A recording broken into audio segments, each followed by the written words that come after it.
सो hey guys, आज हम enter करने वाले हैं आनंद भवन, जो कि पंडित जवाहरलाल नेहरू जी का भवन है।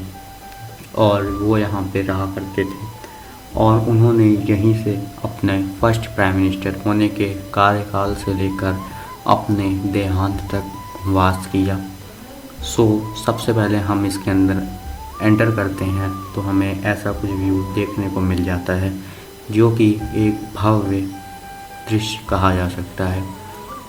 जैसे जैसे हम अंदर जाते गए वैसे वैसे हमारी उत्सुकता और बढ़ती गई कि आखिर है क्या ये इसके अंदर।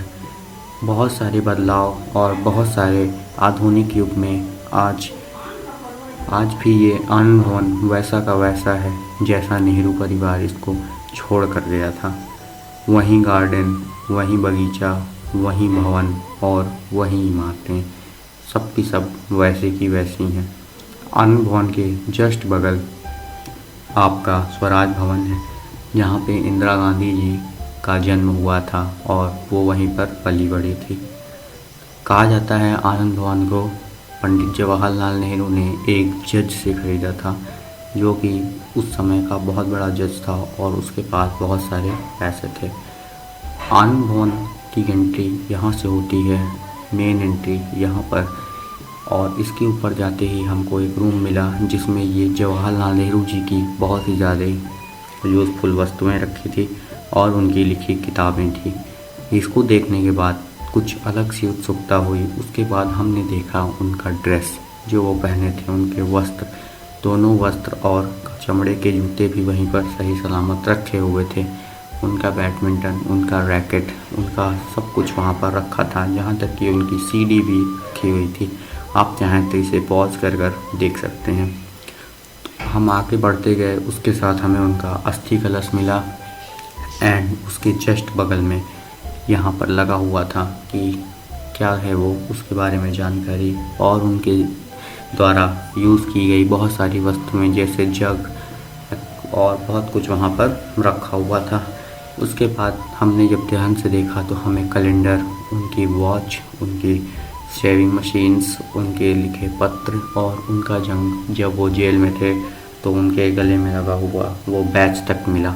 उनकी और उनके बेटी के बीच बात होने के पत्र भी थे। आप पीछे आप उसे पॉज करके देख सकते हैं।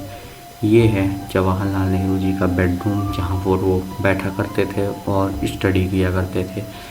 यहाँ पे उनकी स्टडी टेबल भी उसी तरीके से रखी हुई है और आप लोग देख सकते हैं ये वैसा का वैसा है जैसा वो इसे छोड़ कर गए थे।